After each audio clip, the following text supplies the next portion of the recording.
My name's Myliotis, and today I wanted to discuss local lending in a global economy. Since deregulation in 1988, the removal of border tariffs and the floating of the Australian dollar in 1983, Australia's become part of the global economy. It's been a great thing for us. There's been many benefits. You're probably driving a better car, living in a better house, eating better food. But one thing I wanted to emphasise is all the benefits of being part of the global economy. There are some catastrophic outcomes.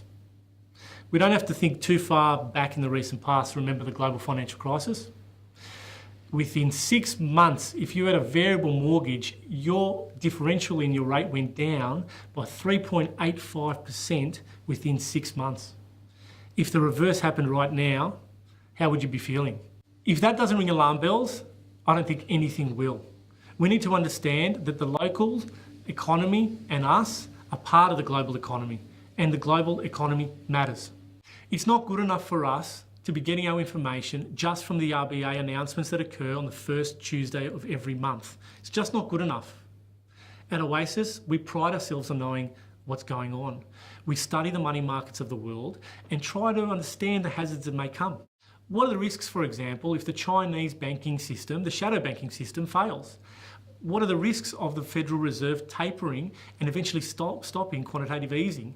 What are the risks of the economic crisis in the EU happening again?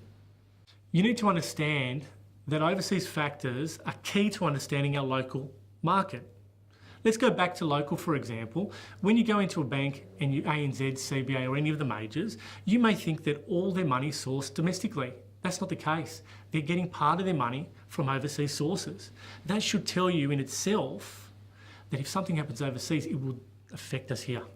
I'm not saying it's doomsday out there. I just like to think you're getting information from a trusted source and making decisions with your eye firmly placed of where you want to be. It's very easy for a bank or broker to push you into a position where you don't want to be, lending you too much. But is that really what you want?